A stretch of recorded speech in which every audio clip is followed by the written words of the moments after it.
welcome to my channel. நாம இந்த வீடியோல எதை பத்தி பார்க்க போறோம்னா suppose to. இந்த suppose to பத்தி தான் நம்ம இந்த வீடியோல கிளியரா பார்க்க போறோம். Okay friends, வீடியோக்குள்ள போறதுக்கு முன்னாடி நம்ம சேனலை first time பார்க்கறீங்கன்னா subscribe பண்ணுங்க. இந்த வீடியோ உங்களுக்கு பிடிச்சிருந்தா லைக் பண்ணுங்க. Okay, இந்த வீடியோக்குள்ள போகலாம். Okay, இந்த suppose to அப்படினா இப்போ for example பாருங்க, நான் இதை செய்ய வேண்டும். ஏதாவது ஒரு வேலையை நான் செய்யணும் அப்படின்னு சொல்றேன். ஓகே, நான் இதை செய்ய வேண்டும் அப்படின்னு.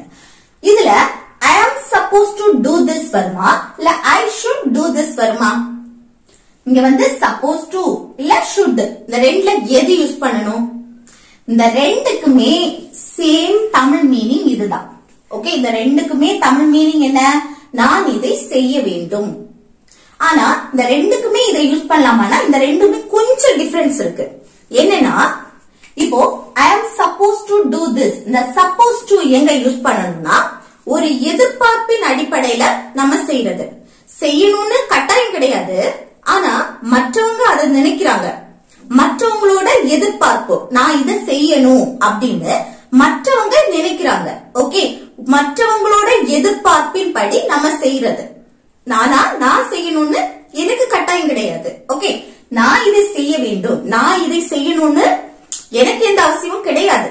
ஆனா நான் இதை செய்யணும்னு சொல்லிட்டு மற்றவங்க எதிர்பார்க்கிறாங்க. ஓகே, புரியுதா? நான் இதை செய்யணும்னு மற்றவங்களோட எதிர்பார்ப்பின் படி, அந்த எதிர்பார்ப்பு எக்ஸ்பெக்டேஷன் அதோட படி நம்ம வந்து பண்றோம் அப்படின்னா சப்போஸ் டு யூஸ் பண்ணணும். அந்த அர்த்தத்துல நீங்க வந்து நான் இதை செய்ய வேண்டும் அப்படின்னு சொல்லும்போது I am supposed to do this.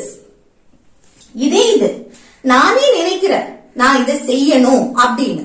நானே நினைக்கும் போது I should do this. Okay, மற்றவங்க எதிர்பார்க்கிறாங்க நான் இதை செய்யணும் அப்படின்னு. அப்ப என்ன யூஸ் பண்ணணும்? supposed to. I am supposed to do this. இதே இது நானே நினைக்கிறப்போ என்ன? I should do this. Okay, ரெண்டுக்கும் டிஃபரன்ஸ் புரியுதா? அப்ப இந்த ரெண்டுக்குமே என்ன தமிழ் மீனிங் இதுதான். ஆனா ஒரு எதிர்பார்ப்பின் படி நம்ம சொல்லும் போது சப்போஸ் டு யூஸ் பண்ணணும். நானே சொல்றேன் நானே இதை செய்யணும்னு நினைக்கிறேன் அப்படின்னு சொல்லும் போது ஷுட் யூஸ் பண்ணணும். ஓகே, ரெண்டுக்கும் டிஃபரன்ஸ் புரியுதுல்ல? மற்றபடி ஷுட் எங்கெல்லாம் யூஸ் பண்ணுவோம்? இப்போ ஒரு விஷயம் வந்து நடக்கணும்னு நான் நினைக்கிறேன் அப்படின்னு சொல்லும் போது, இப்ப என்ன, இந்த போட்டியில அவன் வின் பண்ணணும்னு நான் நினைக்கிறேன். ஓகே, வின் பண்ணணும் அப்படின்னு சொல்லும் போது அது என்ன, நம்மளோட நினைப்பு தானே, நம்ம அந்த விஷயம் நடக்கணும்னு நான் நினைக்கிறேன். அப்ப நம்ம ஷுட் யூஸ் பண்ணுவோம். அடுத்து என்ன, அட்வைஸ் சொல்லும் போது ஷுட் யூஸ் பண்ணுவோம். அடுத்து டியூட்டி ஆப்ளிகேஷன் சொல்லும் போது நம்ம ஷுட் யூஸ் பண்ணுவோம். அடுத்து என்ன, ரெக்கமெண்டேஷன் ஒப்பீனியன் இதெல்லாம் சொல்லும் போது நம்ம ஷுட் யூஸ் பண்ணுவோம். ஓகே, இதே போலதான் சப்போஸ் டுவும். ஆனா என்ன, சப்போஸ் டு வந்து ஒரு எதிர்பார்ப்பின் படி நம்ம பண்றது. ஓகே, இந்த பொறுப்பு கடமை இதெல்லாம் சொல்லும் போது நம்ம சப்போஸ் டு யூஸ் பண்ணுவோம். ஆனா என்ன, ஒரு எதிர்பார்ப்பு இருக்கு. ஓகே, ஒரு எதிர்பார்ப்பின் படி பண்றது. அடுத்து என்னன்னா இல்ல மஸ்ட் ஹாவ் டு. இன்னும் உங்களுக்கு தெரியுங்களா, மஸ்ட் ஹாவ் டு ஷுட் இதெல்லாம் கொஞ்சம் கிட்டத்தட்ட அப்படி வரும். இதுல மஸ்ட் எங்க யூஸ் பண்ணணும்? நான் இதை செய்ய வேண்டும், கட்டாயமா நான் கட்டாயமா இதை செய்யணும் அப்படின்னு சொல்லும் போது என்ன, I must do this. Okay, I must do this அப்படின்னா நான் இந்த செயலை வந்து கட்டாயமா செய்யணும் அப்படின்னு சொல்றது. நான் இதை செய்ய வேண்டும், என்ன கட்டாயம் அப்படின்னு சொல்லும் போது மஸ்ட். அதே இது have to என்னது மஸ்ட் போலதான். ஒரு கட்டாயத்தின் அடிப்படையில நான் இதை செய்யணும், ஒரு அவசியம் இருக்கு, செய்யறதுக்கான அவசியம் இருக்கு, தேவை இருக்கு, கட்டாயம் இருக்கு அப்படின்னு சொல்றப்போ நம்ம have to யூஸ் பண்ணுவோம். I have to do this. Okay, இந்த must have to கிட்டத்தட்ட சேமா தான் வரும். ஓகே, மஸ்ட் யூஸ் பண்ணக்கூடிய இடத்துல have to யூஸ் பண்ணலாம், have to யூஸ் பண்ணக்கூடிய இடத்துல must யூஸ் பண்ணலாம். ரொம்ப பெரிய டிஃபரன்ஸ் ஒன்னும் கிடையாது. ஓகே, இது வந்து பெரிய தப்பு ஒன்னும் கிடையாது. மஸ்ட் அப்படின்னா நானாவே இதை செய்யணும், கட்டாயமா இதை செய்யணும் அப்படின்னு நினைக்கிறது. ஓகே, have toங்கிறது ஒரு கட்டாயத்தின் அடிப்படையில நான் இதை செய்ய வேண்டும், அவசியம் இருக்கு, செய்யறதுக்கான அவசியம் இருக்கு அப்படி சொல்லும் போது. ஓகே, ஷுட் வந்து அதை விட கொஞ்சம் கம்மி, இதை நான் செய்ய வேண்டும் அப்படின்னு நான் நினைக்கிறேன். ஓகே, இப்ப மஸ்ட்ங்கிறது ஒரு 100% கட்டாயமா நான் இதை செய்யணும் அப்படின்னு. have toங்கிறது ஒரு அதை விட கொஞ்சம் கம்மி ஒரு 80% வைங்க. ஓகே, நான் இதை கட்டாயமா செய்ய வேண்டும், கட்டாயத்தின் அடிப்படையில செய்யறது அவசியம் இருக்கு. அது இது should என்னது ஒரு 60% வைங்க. இதை நான் செய்ய வேண்டும் அப்படின்னு நான் நினைக்கிறேன். ஓகே, அடுத்து என்ன சப்போஸ் டு வந்து ஒரு எதிர்பார்ப்பின் படி நம்ம செய்யறது.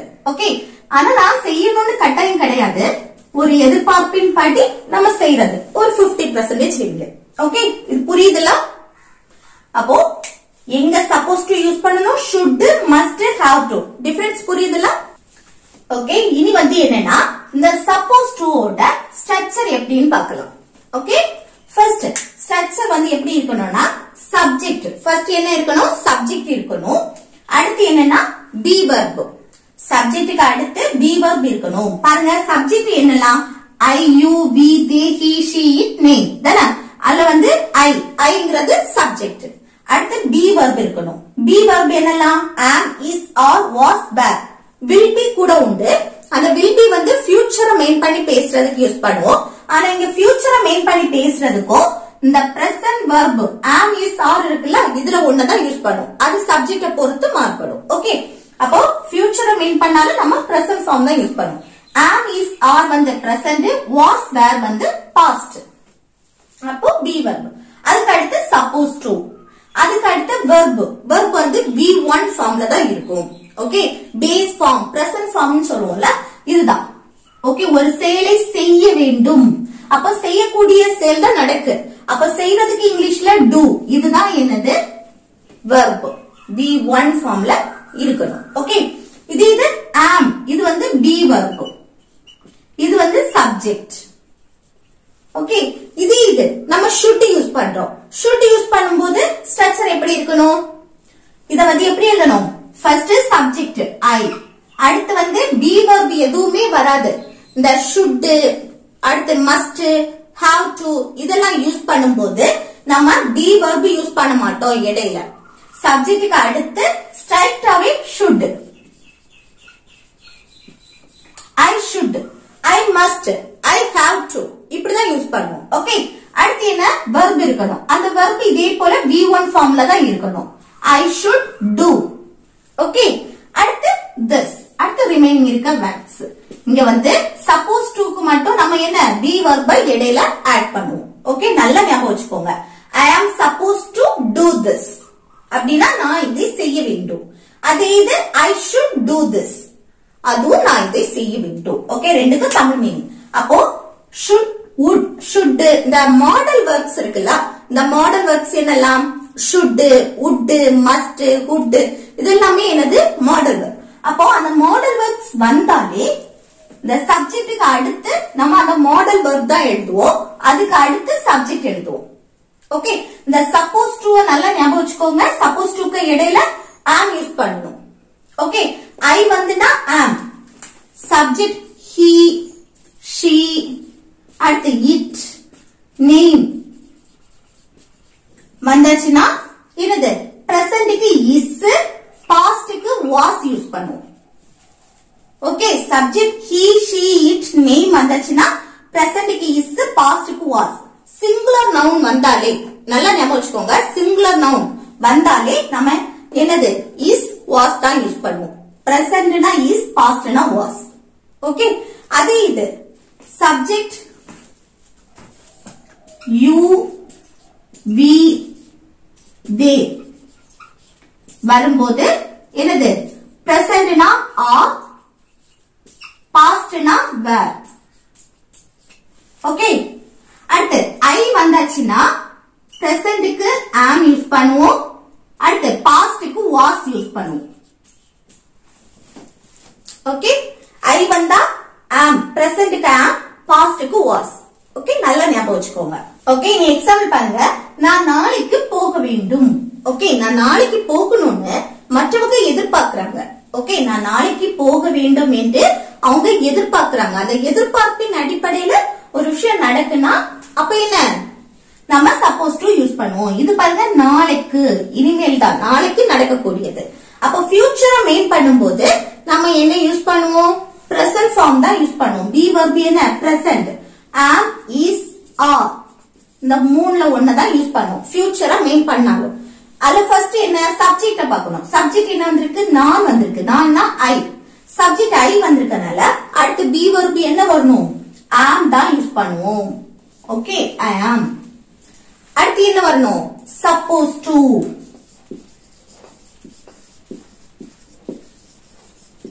supposed to. அடுத்து என்ன verb வரணும். இல்ல verb எது நாளைக்கு போக வேண்டும் போகக்கூடிய செயல். அப்ப போறதுக்கு இங்கிலீஷ்ல go. இது வந்து verb V1 ஃபார்ம்ல தான் இருக்கணும். ஓகே அடுத்து என்ன என்னைக்கு போறது நாளைக்கு. நாளைக்குன்னு சொல்லும்போது tomorrow. ஓகே அப்போ நான் நாளைக்கு போகணும். நான் நாளைக்கு போகணும்னு அவங்க எதிர்பார்க்கறாங்க. அப்படி அந்த அர்த்தத்துல சொல்லும்போது I am supposed to go tomorrow. I am supposed to go tomorrow. Okay next பாருங்க. அவர் நாளைக்குள் இந்த ப்ராஜெக்டை வந்து முடிக்க வேண்டும். அவர் நாளைக்குள் இந்த ப்ராஜெக்டை முடிக்கணும்னு மற்றவங்க எதிர்பார்க்கறாங்க. ஓகே அப்ப அந்த எதிர்பார்ப்பின் அடிப்படையில நம்ம சொல்லும்போது நாளைக்குள்ள அவங்க இந்த ப்ராஜெக்டை முடிக்கணும் அப்படின்னு எதிர்பார்க்கும் போது எப்படி சொல்லலாம் சப்போஸ் டு யூஸ் பண்ணுவோம் தானே. அப்போ நாளைக்குள். ஓகே நாளைக்குள் சொல்லும்போது ஃபியூச்சரை மெயின் பண்ணி பேசினாலும் நம்ம என்ன பிரசன்ட் ஃபார்ம் தான் யூஸ் பண்ணுவோம் தானே.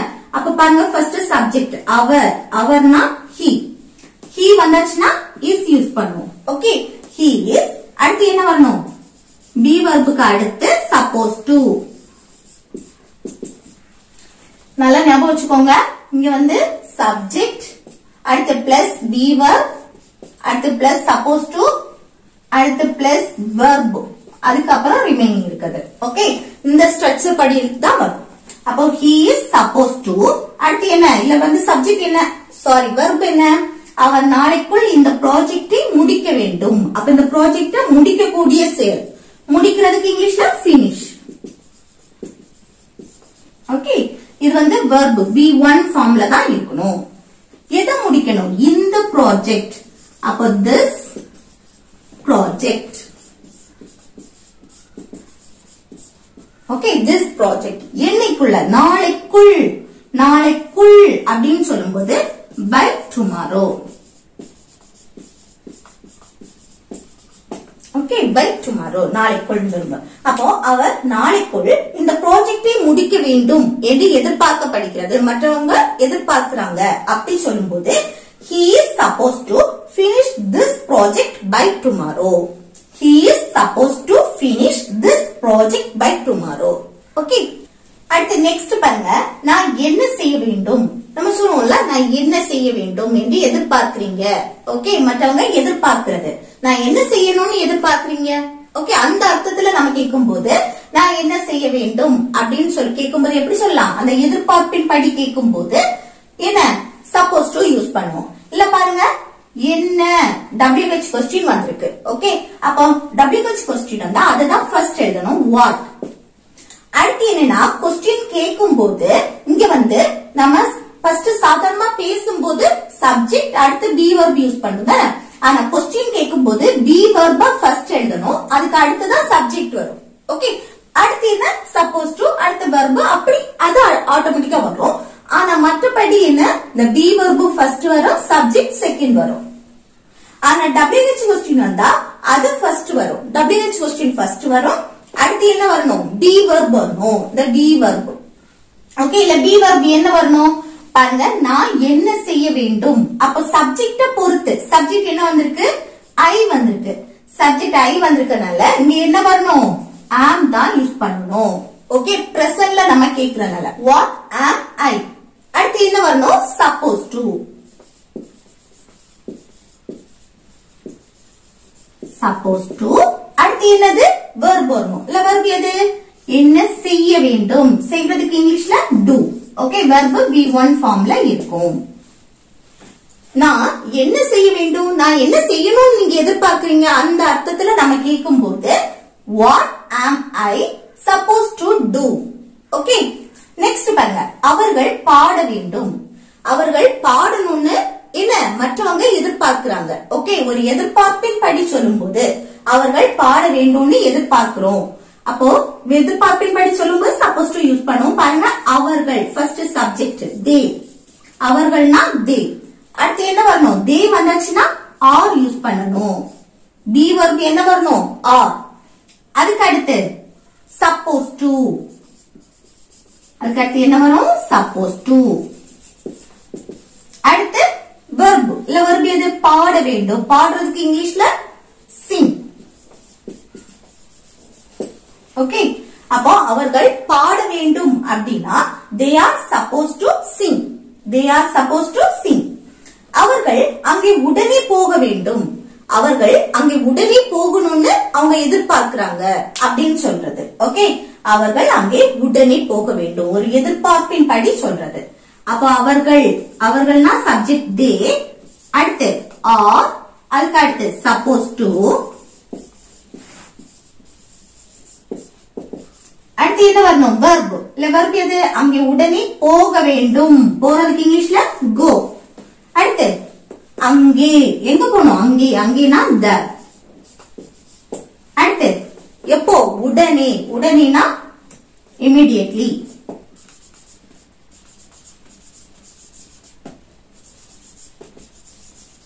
Okay, immediately.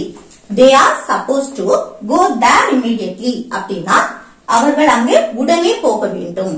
ஓகே, அடுத்து நெக்ஸ்ட் பாருங்க, நான் சரியான நேரத்தில் இருக்க வேண்டும். நம்ம சொல்லுவோம்ல, நான் சரியான நேரத்தில் இருக்கணும்னு அவங்க எதிர்பார்க்கிறாங்க அப்படின்னு சொல்லும் போது எப்படி சொல்லலாம்? பாருங்க, ஃபர்ஸ்ட் சப்ஜெக்ட் நான், நான்னா ஐ. அடுத்து என்ன? ஆம். அதுக்கப்புறம் சப்போஸ் டு,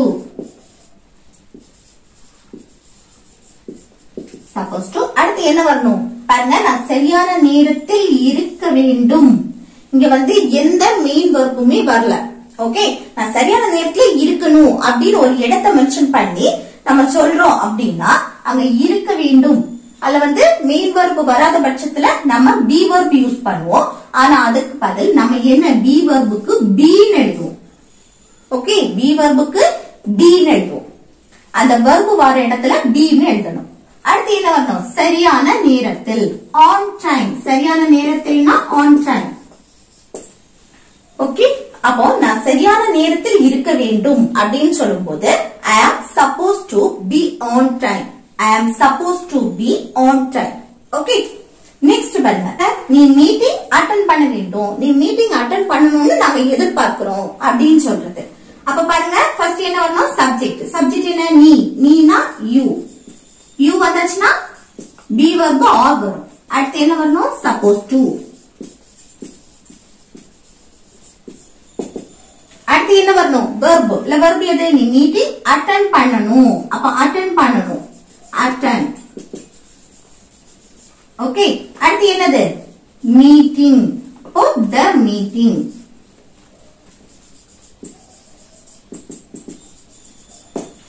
அப்போ நீ மீட்டிங் அட்டெண்ட் பண்ணணும் அப்படின்னு சொல்லும்போது you are supposed to attend the meeting. You are supposed to attend the meeting. Okay, இது நம்ம அட்வைஸ் கொடுக்கிறது போல சொல்லும்போது நீ வந்து மீட்டிங் அட்டெண்ட் பண்ணணும், அப்படி அது உனக்கு நல்லது அப்படின்னு சொல்லி ஒரு அட்வைஸ் தான் நம்ம சொல்ற இடத்துல நம்ம should யூஸ் பண்ணுவோம். ஓகே, let's should யூஸ் பண்ணி பாப்போமா? பாருங்க, ஃபர்ஸ்ட் என்ன வரணும்? Subject you. அடுத்து என்ன வரணும்? should வரணும். இந்த should வர இடத்துல இங்க இந்த be verb எதுவும் யூஸ் பண்ண கூடாது. சரியா? அப்ப சப்ஜெக்ட்டுக்கு அடுத்து should. அடுத்து என்ன வரணும்? verb. இல்ல verb எது? அட்டெண்ட் பண்ண வேண்டும். அப்ப அட்டெண்ட். எது? மீட்டிங். அப்போ the meeting. ஓகே, ஒரு அட்வைஸா கொடுக்கும்போது நம்ம இப்படி சொல்லலாம், you should attend the meeting. இது நீ மீட்டிங் அட்டெண்ட் பண்ணணும்னு எதிர்பார்க்கிறோம். அந்த எதிர்பார்ப்பின் படி பண்றது you are supposed to attend the meeting. Okay, next பாருங்க, நாங்கள் 10 மணிக்கு அங்க இருக்க வேண்டும். நாங்க வந்து 10 மணிக்கு அங்க இருக்க வேண்டும் அப்படின்னு எதிர்பார்க்கிறாங்க. ஓகே, மற்றவங்க எதிர்பார்க்கிறது. அப்போ எதிர்பார்ப்பின் படி எப்படி சொல்லலாம்? அது எப்படி சொல்லலாம்னு கமெண்ட் பாக்ஸ்ல கமெண்ட் பண்ணுங்க. ஓகே ஃப்ரெண்ட்ஸ், இந்த வீடியோ உங்களுக்கு யூஸ்ஃபுல்லா இருக்குன்னு நினைக்கிறேன். யூஸ்ஃபுல்லா இருந்துச்சுன்னா இந்த வீடியோக்கு லைக் பண்ணுங்க, உங்க ஃப்ரெண்ட்ஸுக்கு ஷேர் பண்ணுங்க. ஓகே.